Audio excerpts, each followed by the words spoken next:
1952 में उन्होंने देश में पहले विद्यालय की स्थापना की थी। तो आप जानिए कि उस समय में जहां नारी को घर से निकलना ही बहुत बड़ा पाप माना जाता था और वो जाके एक स्कूल की स्थापना करती हैं, तो क्या उनके पास समस्याएं नहीं आई होंगी? बिल्कुल आई।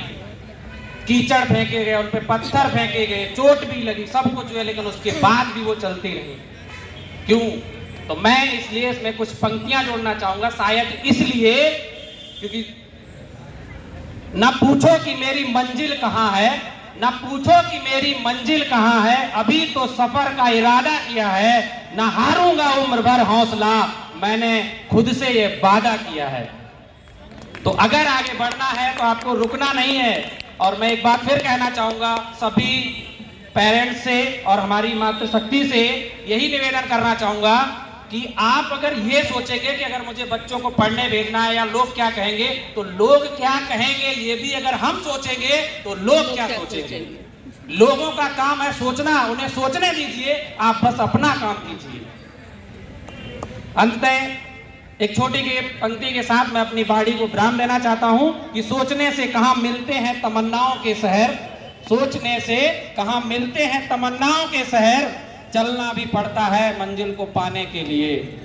और नारी शक्ति में अपनी महिलाओं को, यहाँ पर जो आई हमारी माताएं बहनें, उनको मैं, छोटी बहनें और बच्चों को बस इतना कहना चाहूंगा, जमीन पर बैठ कर क्यों आसमान देखते हो, जमीन पर बैठ कर क्यों आसमान देखते हो, पंखों को खोलो जमाना बस उड़ान देखता है। Thank you. उसको धन्यवाद करते हुए जो मेरे बुजुर्ग हैं उनसे मैं एनर्जी लेने का ऐसा अवसर मुझे कई बार मिलता है।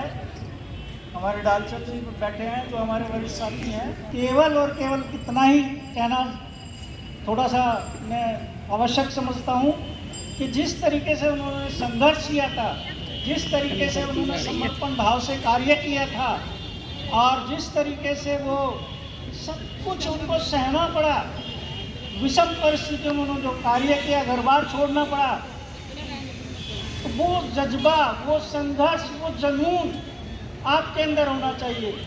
कई बार ये मैं सोचता हूँ कि हम लोग, बहुत से लोग तो ये संघर्ष करके आगे तक पहुँच गए हैं और मंचों पर विराजमान हो गए हैं।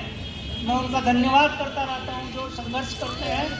फिर भी इस अवसर पर अपनी इस संस्था को धन्यवाद करते हुए ये कहना चाहूँगा कि आप हमेशा प्रोत्साहित करते रहे हैं नारी शक्ति को भी, बच्चों को भी।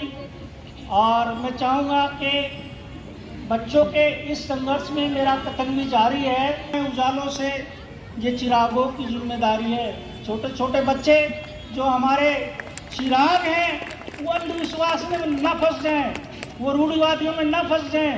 हम उन्होंने जागरूक रखें और उन्हें अपने संघर्ष करने का, उनको जो मेहनत करने का, निस्वार्थ भाव से कार्य करने का, समर्पित भाव से कार्य करने का हमेशा शिक्षित करते रहें। जैसे कि मेरे एक युवा साथी ने मुझे बताया कि हमें कम से कम इतना जुझारू होना चाहिए कि अपने बच्चों को शिक्षित करने के लिए हमें किसी और का उदाहरण ना देना पड़े। आवाज तो आई हो,